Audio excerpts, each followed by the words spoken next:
आज से मैं विश्व भूगोल की कक्षाएं प्रारंभ कर रहा हूं और जिसमें हम सबसे पहले पढ़ेंगे महाद्वीपों को, और महाद्वीपों में भी सबसे पहले हम पढ़ेंगे उत्तरी अमेरिका महाद्वीप। लेकिन उत्तरी अमेरिका महाद्वीप से पढ़ने से पहले पृथ्वी की वर्तमान स्थिति को समझना होगा।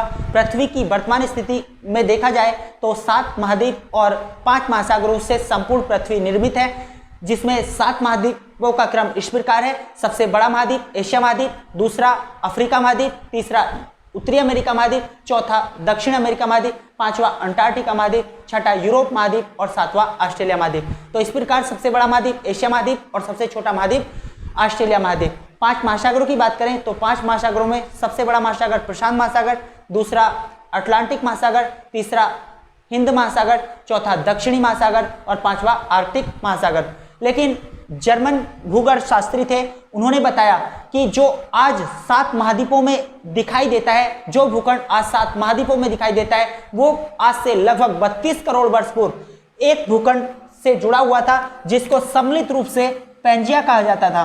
पैंजिया कहा जाता था और इसके चारों ओर विस्तृत सागर को पैंथालासा कहा जाता था। उन्होंने बताया कि उसके करोड़ों वर्षों बाद पैंजिया 2 टुकड़ों में विभाजित हो गया। उत्तरी हिस्से को अंगारा लैंड और दक्षिणी हिस्से को गोंडवाना लैंड कहा गया।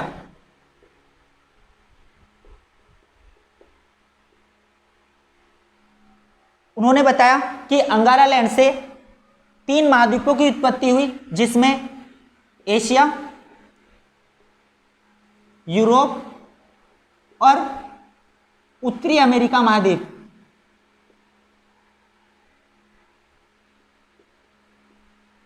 शामिल हैं। जबकि उन्होंने बताया कि गोंडवाना लैंड से 4 महाद्वीपों की उत्पत्ति हुई, जिसमें दक्षिणी अमेरिका महाद्वीप, दूसरा अफ्रीका महाद्वीप, तीसरा ऑस्ट्रेलिया महाद्वीप, चौथा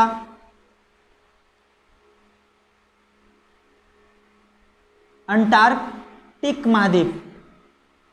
इस तरह से वैगनर महोदय ने बताया कि उत्तरी हिस्से से जो अंगारा लैंड था उससे 3 महाद्वीपों की उत्पत्ति हुई, एशिया, यूरोप, उत्तरी अमेरिका, और गोंडवाना लैंड से 4 महाद्वीपों की उत्पत्ति हुई, जिसमें दक्षिणी अमेरिका, अफ्रीका, ऑस्ट्रेलिया और अंटार्कटिका शामिल है। उन्होंने बताया था कि अंगारा लैंड और गोंडवाना लैंड के मध्य जो सागर बना था उसको टेथिस सागर नाम दिया गया। टेथिस सागर कहा गया। उसके बाद हम समझेंगे पृथ्वी पर जलमंडल और भूमंडल की स्थिति। अगर संपूर्ण पृथ्वी की बात करें तो इसे भूमध्य रेखा के द्वारा 2 गोलार्धों में बांटा जाता है, जिसे हम शून्यांश अक्षांश भी कहते हैं। शून्यांश अक्षांश या भूमध्य रेखा। इसके उत्तर में स्थित गोलार्ध को उत्तरी गोलार्ध तथा दक्षिणी हिस्से को दक्षिणी गोलार्ध। शून्यांश के उत्तर में उत्तरी गोलार्ध तथा दक्षिण में दक्षिणी गोलार्ध स्थित है। उत्तरी गोलार्ध में या उत्तरी गोलार्ध के 40% हिस्से पर जलमंडल तथा 60% हिस्से पर भूमंडल स्थित है, जबकि दक्षिणी गोलार्ध में 81% हिस्से पर जलमंडल और 19% हिस्से पर भूमंडल स्थित है। जबकि संपूर्ण पृथ्वी की बात करें तो संपूर्ण पृथ्वी पर 71% पर जलमंडल और 29% भाग पर भूमंडल स्थित है। तो ये थी जलमंडल और भूमंडल की स्थिति। उसके बाद हम स्टार्ट करेंगे उत्तरी अमेरिका महाद्वीप। उत्तरी अमेरिका महाद्वीप से पहले आपको बस छोटी सी बातों पर ध्यान रखना है। आपके पास एक एटलस जरूर होना चाहिए। मैं पूरा विश्व भूगोल अच्छे से पढ़ाऊंगा और एक एक चीज आपकी खोपड़ी में होगी। बस शर्त ये होगी कि आप एक एटलस और एक मैप अपने रूम में टांग लीजिए। एटलस आपके पास होना चाहिए और जो वर्ल्ड ज्योग्राफी का मैप होगा वो आपके दीवार पर पढ़ते समय आपके सामने होना चाहिए। तो आइए स्टार्ट करते हैं। उत्तरी अमेरिका महाद्वीप, तो हेडिंग डाल लीजिए उत्तरी अमेरिका महाद्वीप, और उत्तरी अमेरिका महाद्वीप में लिखना स्टार्ट कीजिए। उत्तरी अमेरिका महाद्वीप दुनिया का तीसरा बड़ा महाद्वीप है, तीसरा बड़ा महाद्वीप है, जिस पर कुल 23 देश स्थित हैं, जिसमें 10 मुख्य भूमि पर, 10 मुख्य भूमि पर और 13 द्वीपीय देश शामिल हैं। सबसे पहले हम पढ़ेंगे 10 मुख्य भूमि पर स्थित देश। 10 मुख्य भूमि पर स्थित देश को समझने से पहले आपको समझना होगा उत्तरी अमेरिका महाद्वीप के चारों ओर जो महासागर, सागर या द्वीप स्थित हैं। तो आप एक बार इसको देख लीजिए। यह है उत्तरी अमेरिका महाद्वीप का मानचित्र, जिसमें अगर हम बात करें तो उत्तरी अमेरिका महाद्वीप के पूर्व में अटलांटिक महासागर, पश्चिम में प्रशांत महासागर, उत्तर में आर्कटिक महासागर और दक्षिण में दक्षिण अमेरिका महाद्वीप स्थित है। जबकि कुछ छोटे सागरों की या खाड़ियों की बात करें तो छोटे सागर और खाड़ियों में यहाँ पर एक महत्वपूर्ण खाड़ी है जिसका नाम है मैक्सिको की खाड़ी, जो अमेरिका और मैक्सिको से लगी है। उसके बाद यहाँ पर एक महत्वपूर्ण सागर है कैरिबियन सागर। इसके उत्तर पूर्व में देखोगे तो उत्तर पूर्व में एक महत्वपूर्ण सागर है लेब्राडोर सागर, और एक खाड़ी है सेंट लॉरेंस की खाड़ी। जबकि इसके उत्तर में एक महत्वपूर्ण खाड़ी जो कनाडा के हिस्से में आती है जिसका नाम है हडसन की खाड़ी, और हडसन की खाड़ी के नीचे ये छोटा निकला हुआ हिस्सा जो है इसको बोलते हैं जेम्स की खाड़ी। वेफिन द्वीप समूह के उत्तर में वेफिन की खाड़ी, और यहाँ पर एक छोटी सी खाड़ी है जिसका नाम है मैकिंजे की खाड़ी। मैकिंजे की खाड़ी ब्यूफोर्ट सागर में स्थित है, तो यहाँ पर ब्यूफोर्ट सागर स्थित है। तो इस तरह से हम इसके कुछ महत्वपूर्ण सागरों को पर चर्चा कर ली, और कुछ छोटे छोटे महत्वपूर्ण द्वीप हैं जिनमें यहाँ पर विक्टोरिया द्वीप है, ये वेफिन द्वीप है, ये एलिसमियर द्वीप है, ये ग्रीनलैंड द्वीप है जो दुनिया का सबसे बड़ा द्वीप है। इसकी राजधानी नुक है, तो ध्यान रखना इसकी राजधानी पूछी जा सकती है। दुनिया का सबसे बड़ा द्वीप ग्रीनलैंड जो डेनमार्क के कब्जे में है, और इसकी राजधानी नुक है। यहाँ पर एक छोटा सा द्वीप यहाँ पर दिख रहा होगा जिसको बोलते हैं न्यू फाउंडलैंड, ये कनाडा का एक महत्वपूर्ण द्वीप है। इसी तरह से यहाँ पर कुछ छोटे छोटे द्वीपीय देश हैं, तो इन पर हम बाद में चर्चा करेंगे। तो हेडिंग डालें उत्तरी अमेरिका की मुख्य भूमि के देश। उत्तरी अमेरिका की मुख्य भूमि के देश, इसमें आपको उत्तर से दक्षिण की ओर क्रम इस प्रकार है जिनका नंबर 1 सबसे उत्तर में है कनाडा, उसके नीचे संयुक्त राज्य अमेरिका मतलब यूएसए, तीसरा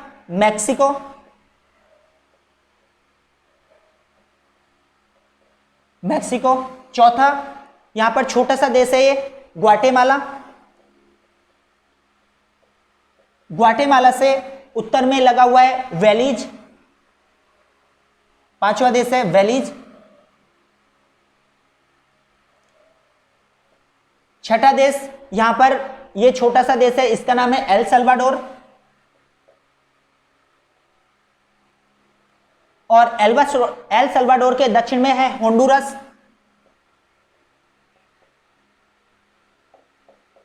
होंडुरस के दक्षिण में है निकारागुआ,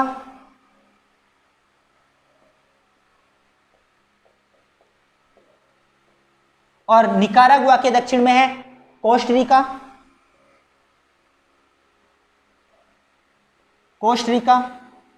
और इसके दक्षिण में है पनामा। इस तरह से उत्तरी अमेरिका में जो 10 महत्वपूर्ण देश हैं जिनका उत्तर से दक्षिण की ओर क्रम इस प्रकार है। सबसे उत्तर में कनाडा के संयुक्त राज्य अमेरिका, फिर मैक्सिको के बाद ग्वाटेमाला के बाद वेलीज के बाद एल सल्वाडोर, फिर होंडुरस के बाद निकारागुआ के बाद कोस्टरिका, और कोस्टरिका के बाद पनामा। इनमें अगर हम बात करें तो एल सल्वाडोर केवल प्रशांत महासागर, जबकि वेलीज की बात करें तो वेलीज केवल अटलांटिक महासागर से लगा है। जबकि उत्तरी अमेरिका महाद्वीप के अन्य सभी देश, मुख्य भूमि के सभी देश अटलांटिक महासागर और प्रशांत महासागर दोनों से लगे हैं। अब हम बात करेंगे कनाडा और संयुक्त राज्य अमेरिका की। तो यहाँ पर कनाडा और संयुक्त राज्य अमेरिका को सम्मिलित रूप से एंग्लो अमेरिकन देश कहते हैं। एंग्लो अमेरिकन देश कहते हैं। पूछा भी जाता है कि उत्तरी अमेरिका महाद्वीप में एंग्लो अमेरिकन देश किसे कहते हैं, तो कनाडा और संयुक्त राज्य अमेरिका को एंग्लो अमेरिकन देश कहते हैं। जबकि मैक्सिको से लेकर के मैक्सिको से पनामा तक के देशों को हम मध्य अमेरिकी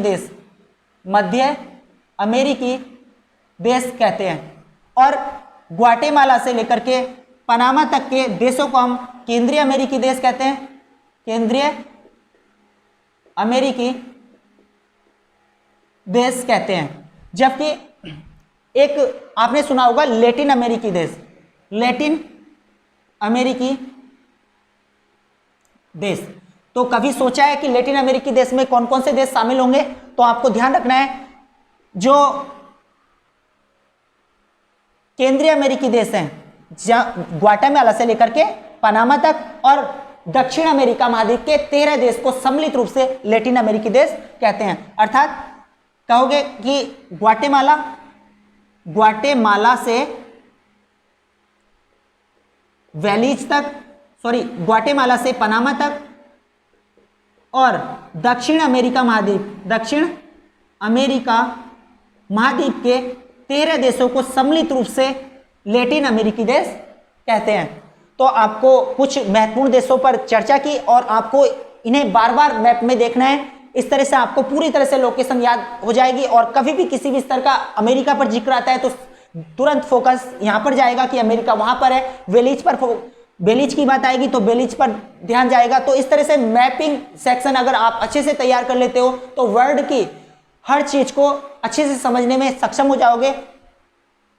इसके साथ साथ आपको एक बात और ध्यान रखनी है, जिस देश की मैं बात करूं उस देश की आपको राजधानी आप अपने नोट्स में लिखते चलें, क्योंकि कभी कभी कुछ एग्जामों में पीछे से एग्जाम तक में ये राजधानी पूछ ली जाती है, 4 राजधानी और सुमेल करने के लिए दे देता है। तो इस तरह से यहाँ पर कनाडा की राजधानी मैं बता देता हूँ, जैसे कि ओटावा, संयुक्त राज्य अमेरिका की राजधानी वाशिंगटन डीसी, मैक्सिको की राजधानी मैक्सिको सिटी, वेलिज की राजधानी वेलमोपेन, ग्वाटेमाला की राजधानी ग्वाटेमाला सिटी, एल साल्वाडोर की राजधानी सान साल्वाडोर, होंडुरस की राजधानी टेगुसिगल्पा, निकारागुआ की राजधानी मानागुआ, कोस्टारिका की राजधानी सान जोस और पनामा की राजधानी पनामा सिटी। इस तरह से आप हर देश की राजधानी याद करेंगे। इसके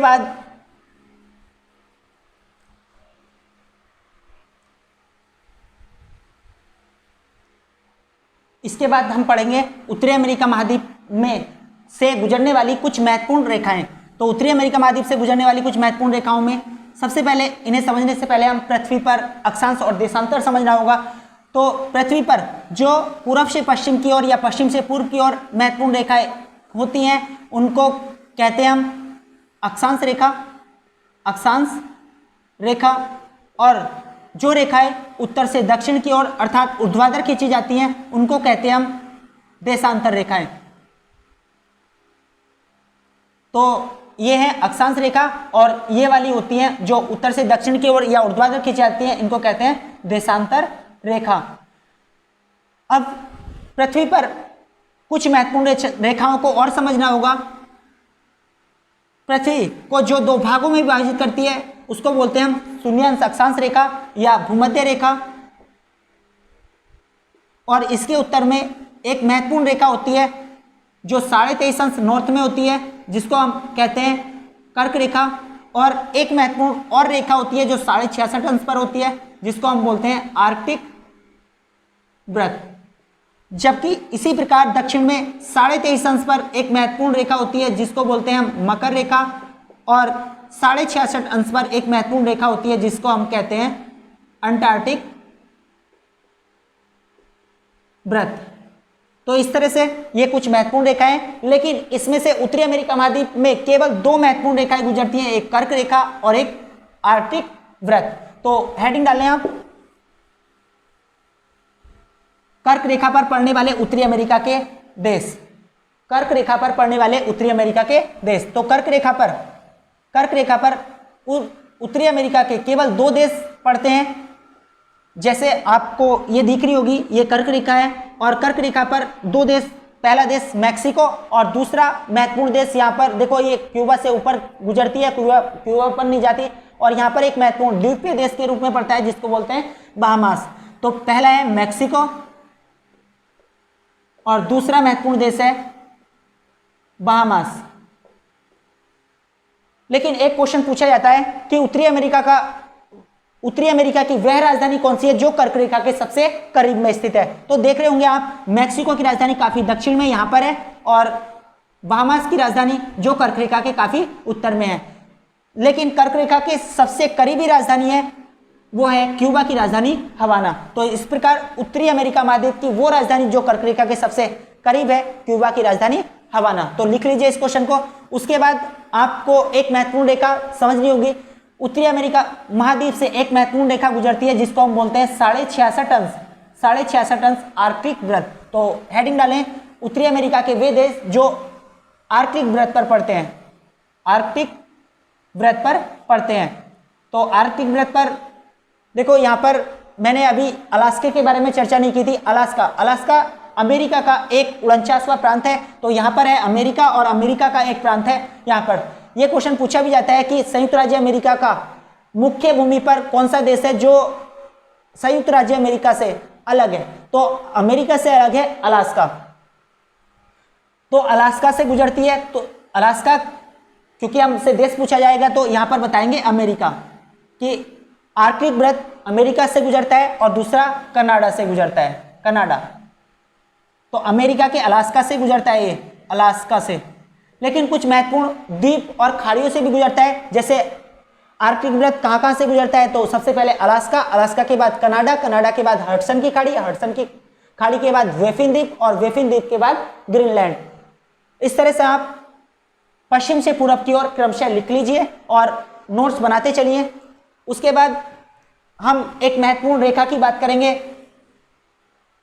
जो उत्तरी अमेरिका को बीचों बीच से विभाजित करती है। तो उत्तरी अमेरिका को बीचों बीच से विभाजित करने वाली देशांतर रेखा है 100 अंश देशांतर।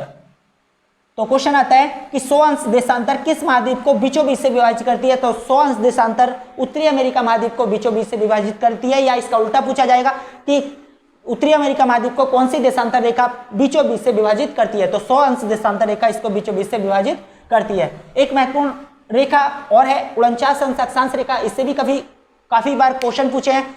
तो 49 अक्षांश रेखा कोई वास्तव में पृथ्वी के ग्लोब पर खींची गई कोई महत्वपूर्ण रेखा नहीं है, बल्कि कनाडा और संयुक्त राज्य अमेरिका के बीच सीमा निर्धारित करने वाली एक रेखा है। तो आपको समझना होगा कि कनाडा और अमेरिका की सीमा, कनाडा और अमेरिका की सीमा 49 अंश अक्षांश तथा ये छोटी छोटी यहां पर झीलें बनाई गई हैं, लेकिन ये दुनिया की विशालतम झीलें हैं।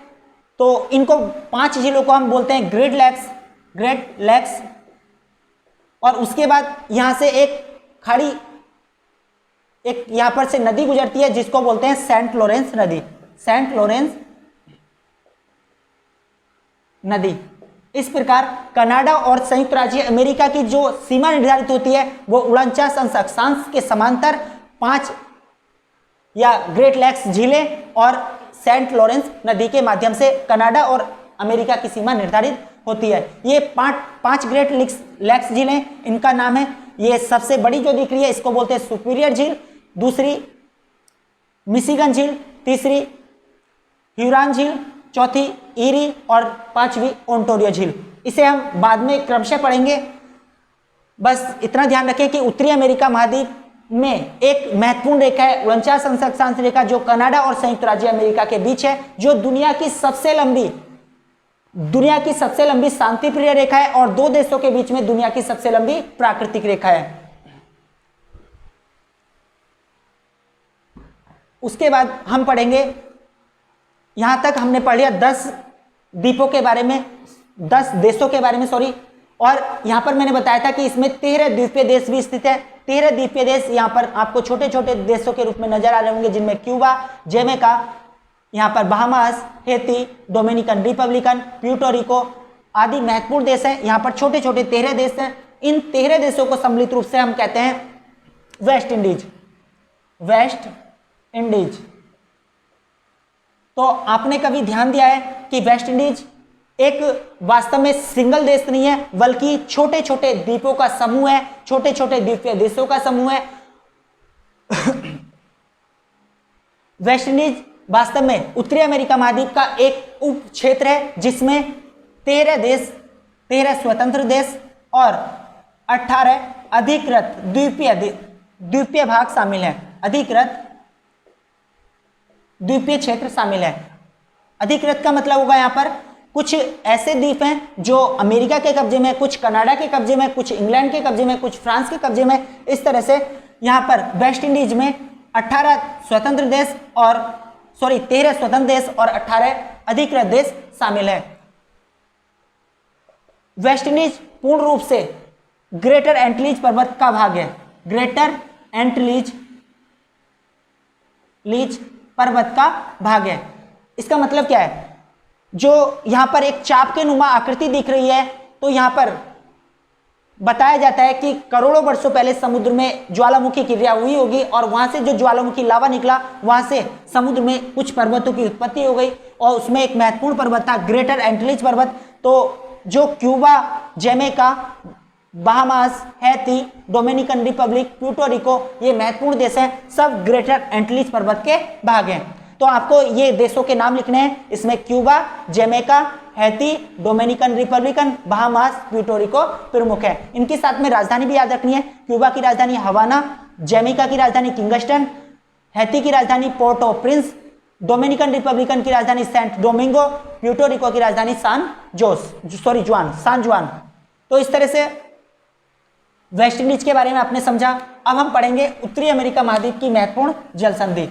अगला हेडिंग डालें आप, उत्तरी अमेरिका महाद्वीप की महत्वपूर्ण जल संधि। तो जल संधि को समझे पहले, जल संधि होती क्या है? जल संधि जल का वह भाग होता है जो दो भूखंडों को अलग करता है और दो जलीय भागों को आपस में जोड़ता है, जल संधि कहलाता है। जैसे आप समझे, एक भूखंड इधर है और एक भूखंड इधर है, इन दो भूखंडों को अलग करेगा जबकि दो जलीय भागों को आपस में जोड़ेगा। इधर भी जल हो और इधर भी जल हो, तो इन जलीय भागों को आपस में जोड़ने का प्रयास मतलब जोड़ा जाता है और दो भूखंडों को आपस में। तो जल संधि किसी दो भूखंडों को अलग करती है जबकि दो जलीय भागों को आपस में जोड़ती है। तो इसमें सबसे महत्वपूर्ण जल संधि जो है वो उत्तरी अमेरिका महाद्वीप में हम पढ़ेंगे बेरिंग जल संधि। बेरिंग जल संधि ये कई अलग अलग एग्जामों में पूछी जाती है। इसका पूछे जाने का कारण है यह एक अंतर्राष्ट्रीय जल संधि है। तो पहला पॉइंट ही इसमें लिखें, यह एक अंतर्राष्ट्रीय जल संधि है। यह एक अंतर्राष्ट्रीय जल संधि है। अब अंतर्राष्ट्रीय जल संधि किस प्रकार है? तो यहाँ पर आपको दिख रहा है ये उत्तरी अमेरिका महाद्वीप है और इस मैप में आप देखोगे तो इससे ऊपर, अलास्का से ऊपर यहाँ पर दिखेगा एशिया लिखा हुआ, मतलब रूस। तो ये रूस का हिस्सा है जो बेरिंग जल संधि से एक दूसरे से अलग होते हैं। तो बेरिंग जल संधि एशिया महाद्वीप को उत्तरी अमेरिका महाद्वीप से, उत्तरी अमेरिका महाद्वीप से अलग करती है, या ये कहें कि रूस को अमेरिका के अलास्का से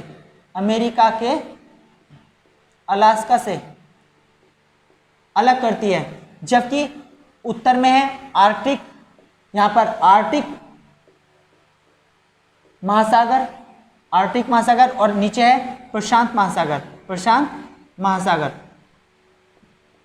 को आपस में जोड़ती है। तो बेरिंग जल संधि के बारे में समझे एक बार। बेरिंग जल संधि एक अंतर्राष्ट्रीय जल संधि है जो एशिया को उत्तरी अमेरिका महाद्वीप से अलग करती है, या ये कहें कि रूस को अमेरिका के अलास्का से अलग करती है और आर्कटिक महासागर को प्रशांत महासागर से जोड़ती है। और इससे क्वेश्चन और पूछा जाता है कि अंतर्राष्ट्रीय तिथि रेखा जो है कौन सी जल संधि के सहारे गुजरती है? तो अंतर्राष्ट्रीय तिथि रेखा बेरिंग जल संधि के सहारे गुजरती है। अगली महत्वपूर्ण जल संधि हेडिंग डालें, जुआन डी फूका जल संधि। जुआन डी फूका जल संधि। देखो इसको भी समझे, यहाँ पर एक कनाडा है ये, और कनाडा के पश्चिम में एक महत्वपूर्ण द्वीप है कनाडा का जिसका नाम है वैंकूवर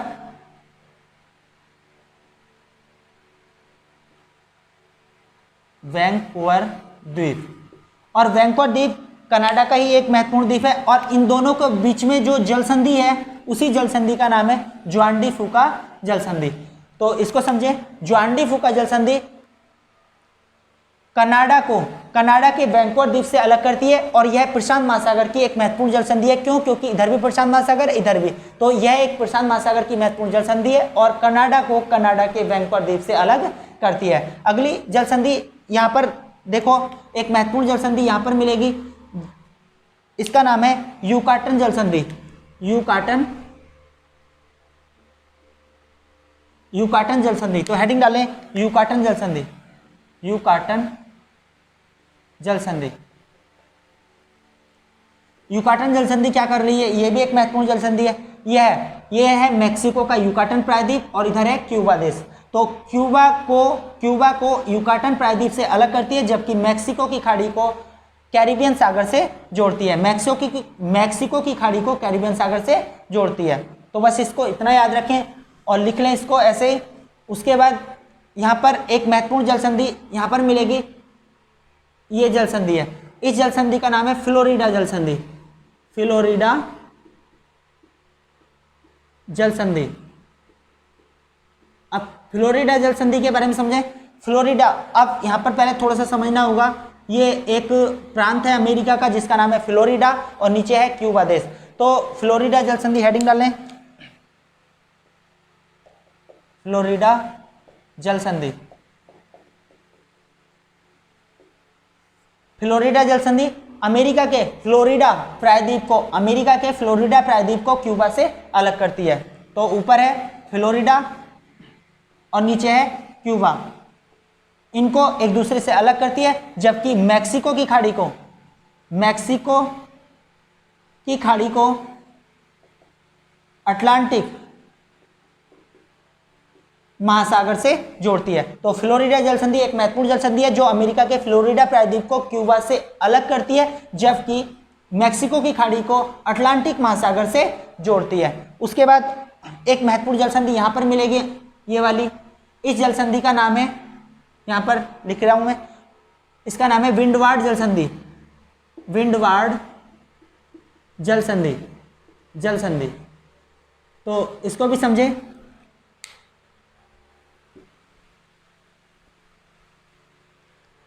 देखो यहां पर है क्यूबा देश, इधर है क्यूबा देश और इधर है हैती देश। क्यूबा देश और हैती देश के बीच में एक महत्वपूर्ण जल संधि है जिसका नाम है विंडवार्ड जल संधि, जो क्यूबा को हैती से अलग करती है, जबकि कैरिबियन सागर को अटलांटिक महासागर से जोड़ती है। तो विंडवार्ड जल संधि, विंडवार्ड जल संधि। इसके बारे में, तो ऊपर इधर क्यूबा है और इधर हैती देश है। ऊपर अटलांटिक महासागर है और दक्षिण में कैरिबियन सागर। तो यहां पर समझ सकते हो विंडवार्ड जल संधि क्यूबा को हैती से अलग करती है, जबकि अटलांटिक महासागर को कैरिबियन सागर से जोड़ती है। उसके बाद एक महत्वपूर्ण जल संधि और लिखें, यहां पर एक महत्वपूर्ण जल संधि है इस जगह पर, यहां पर। इस जल संधि का नाम है वेल आइल जल संधि। तो इसको समझें। यहां पर आपको दिख रहा होगा, ये है कनाडा और कनाडा का ही एक द्वीप है जिसका नाम है न्यू फाउंडलैंड द्वीप। तो कनाडा को कनाडा के न्यू फाउंडलैंड द्वीप से अलग करती है, जबकि ये है सेंट लॉरेंस की खाड़ी और ऊपर है लैब्राडोर सागर। तो सेंट लॉरेंस की खाड़ी को लैब्राडोर सागर से जोड़ती है। तो इसको भी लिखें वेल आइल जल संधि, वेल आइल जल संधि।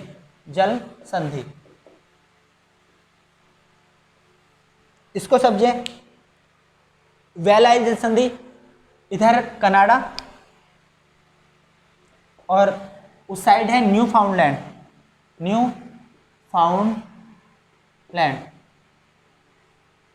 तो बेलाइल जल संधि कनाडा को न्यू फाउंडलैंड द्वीप से अलग करती है, जबकि उत्तर में है लेब्राडोर सागर, लेब्राडोर सागर, और दक्षिण में है सेंट लॉरेंस की खाड़ी, सेंट लॉरेंस की खाड़ी। तो बेलाइल जल संधि क्या कर रही है, यह कनाडा को न्यू फाउंडलैंड द्वीप से अलग करती है, जबकि सेंट लॉरेंस की खाड़ी को लेब्राडोर सागर से जोड़ती है। उसके बाद में एक महत्वपूर्ण जल संधि और है, ये जल संधि यहां पर है, यहां पर यह है हडसन की खाड़ी, और हडसन की खाड़ी ये यहाँ पर हडसन की खाड़ी है, और इधर है लेब्राडोर सागर। तो हडसन की खाड़ी को लेब्राडोर सागर से जोड़ती है, जबकि ये है कनाडा का उंगावा प्रायद्वीप, और ऊपर है बेफिन द्वीप। कनाडा के उंगावा प्रायद्वीप को बेफिन द्वीप से अलग करती है। तो हडसन जल संधि हेडिंग डालें, ये है हडसन, हडसन जल संधि, ये हडसन जल संधि, हडसन जल संधि, जल संधि। तो ऊपर हडसन जल संधि में देखोगे तो ऊपर है बेफिन द्वीप, बेफिन द्वीप, जबकि दक्षिण में है उंगावा प्रायद्वीप, उंगावा प्रायद्वीप। तो और इधर हडसन की खाड़ी, हडसन खाड़ी, और इधर है लेब्राडोर सागर, लेब्राडोर सागर। तो इस तरह से हडसन जल संधि क्या कर रही है, हडसन की खाड़ी को लेब्राडोर सागर से जोड़ती है, जबकि बेफिन द्वीप को उंगावा प्रायद्वीप से अलग करती है। उसके बाद एक महत्वपूर्ण जल संधि और पढ़ेंगे यहाँ पर, जो कि इस पूरे महाद्वीप की सबसे महत्वपूर्ण जल संधि है। यहाँ पर एक महत्वपूर्ण जल संधि है जिसका नाम है डेविस जल संधि, डेविस जल संधि।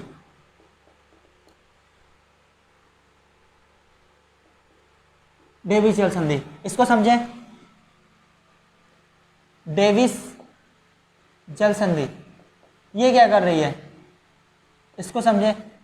डेविस जल संधि इधर बेफिन द्वीप है और इधर ग्रीनलैंड द्वीप है। बेफिन द्वीप को ग्रीनलैंड द्वीप से अलग करती है, बेफिन द्वीप को ग्रीनलैंड द्वीप से अलग करती है, जबकि बेफिन की खाड़ी को लेब्राडोर सागर से जोड़ती है। और बेफिन जल संधि के बारे में एक महत्वपूर्ण और समझे कि बेफिन जल संधि डेविस जल संधि डेविस जल संधि दुनिया की सबसे चौड़ी जल संधि है, दुनिया की सबसे चौड़ी जल संधि है, चौड़ी जल संधि। एक बार और सुन लीजिए इसको, डेविस जल संधि बेफिन द्वीप को ग्रीनलैंड द्वीप से अलग करती है, जबकि बेफिन की खाड़ी को लेब्राडोर सागर से जोड़ती है, और डेविस जल संधि दुनिया की सबसे चौड़ी जल संधि है। ये कई बार क्वेश्चन आ चुका है कि दुनिया की सबसे चौड़ी जल संधि कौन सी है। उसके बाद लास्ट जल संधि यहां पर है जिसका नाम है नेयस जल संधि, नेयस जल संधि। तो हेडिंग डालें नेयस जल संधि, नेयस जल संधि। तो नेयस जल संधि क्या कर रही है, ये एलिसमेयर द्वीप है और इसको ग्रीनलैंड द्वीप कहते हैं, एलिसमेयर द्वीप और इसको ग्रीनलैंड द्वीप। तो ये एलिसमेयर द्वीप को ग्रीनलैंड द्वीप से अलग करती है, जबकि बेफिन की खाड़ी को आर्कटिक महासागर से जोड़ती है। तो इधर है एलिसमेयर द्वीप और इधर है ग्रीनलैंड द्वीप, एलिसमेयर द्वीप, और उत्तर में है आर्कटिक महासागर और दक्षिण में है बेफिन की खाड़ी, बेफिन की खाड़ी। इस तरह से यहां पर जो जल संधि बनी उसको बोलते हैं नेयस जल संधि, और नेयस जल संधि आर्कटिक महासागर को बेफिन की खाड़ी से जोड़ती है, जबकि एलिसमेयर द्वीप को ग्रीनलैंड से अलग करती है। तो इस तरह से महत्वपूर्ण जल संधि समाप्त हुई। एक बार इनका 2 मिनट में यहाँ पर रिवीजन कर लीजिए। यहाँ पर एक महत्वपूर्ण जल संधि थी जिसका नाम था डेविस जल संधि, यह एशिया को अलास्का से अलग करती है, जबकि प्रशांत महासागर को अटलांटिक महासागर से जोड़ती है। यहाँ पर एक जल संधि थी जिसका नाम था जुआन डी फूका जल संधि, यह कनाडा के वैंकूवर द्वीप को अलग करती है, यह कनाडा के वैंकूवर द्वीप को अलग करती है, जबकि प्रशांत महासागर की एक महत्वपूर्ण जल संधि है। यहाँ पर है युकाटन जल संधि। युकाटन जल संधि की बात करेंगे तो यहाँ पर जो मैक्सिको के युकाटन प्रायद्वीप को क्यूबा द्वीप से अलग करती है, जबकि मैक्सिको की खाड़ी को कैरिबियन सागर से जोड़ती है। यहाँ पर है फ्लोरिडा जल संधि, यह अमेरिका के फ्लोरिडा को क्यूबा से अलग करती है, जबकि मैक्सिको की खाड़ी को अटलांटिक महासागर से जोड़ती है। यहाँ पर एक महत्वपूर्ण जल संधि है जो क्यूबा और हैती देश के बीच में, यह क्यूबा और हैती को अलग करती है, जबकि विंडवार्ड जल संधि अटलांटिक महासागर को कैरिबियन सागर से जोड़ती है। एक जल संधि यहाँ पर रह गई है, अगर लिखना चाहोगे आप लिख सकते हो। यहाँ पर है मोना पैसेज। यहाँ पर मोना पैसेज जो डोमिनिकन रिपब्लिक का देश और प्यूर्टो रिको के बीच में है, यह कैरिबियन सागर को अटलांटिक महासागर से जोड़ती है। उसके बाद यहाँ पर एक महत्वपूर्ण जल संधि यहाँ पर थी जिसका नाम था वेल आइल जल संधि। ये यहाँ पर लाल, तो इसका नाम है वेल आइल जल संधि। यह कनाडा के न्यूफाउंडलैंड द्वीप को कनाडा से अलग करती है, जबकि लैब्राडोर सागर को सेंट लॉरेंस की खाड़ी से जोड़ती है। यहाँ पर एक महत्वपूर्ण जल संधि बताई थी जिसका नाम है हडसन जल संधि। हडसन की खाड़ी को लैब्राडोर सागर से जोड़ती है, जबकि बेफिन द्वीप को उंगावा प्रायद्वीप से अलग करती है। यहाँ पर दुनिया की सबसे चौड़ी जल संधि जिसका नाम है डेविस जल संधि। डेविस जल संधि यह बेफिन द्वीप को ग्रीनलैंड से अलग करती है, जबकि बेफिन की खाड़ी को लैब्राडोर सागर से जोड़ती है। और यहाँ पर एक महत्वपूर्ण जल संधि नियस जल संधि, यह एलिसमियर द्वीप को ग्रीनलैंड द्वीप से अलग करती है, जबकि बेफिन की खाड़ी को आर्कटिक महासागर से जोड़ती है। इस प्रकार यह पहला वीडियो यहीं पे समाप्त करता हूं, और इसमें जो भी कमी आए उसको सुझाव दें। जो भी कमी यहाँ पर नज़र आती है कमेंट्स में सुझाव दें उसका। और वीडियो पसंद आए तो लाइक करें, शेयर करें, अपने दोस्तों के साथ इसमें ज़रूर शेयर करते रहें, क्योंकि ये मेरा पहला वीडियो था। कुछ हेजिटेशन भी हो सकती है, इस आधार पर इस वीडियो की प्रतिक्रिया दें और मैं अच्छे से अच्छे आपको कंटेंट उपलब्ध कराने की कोशिश करूँगा। तो धन्यवाद।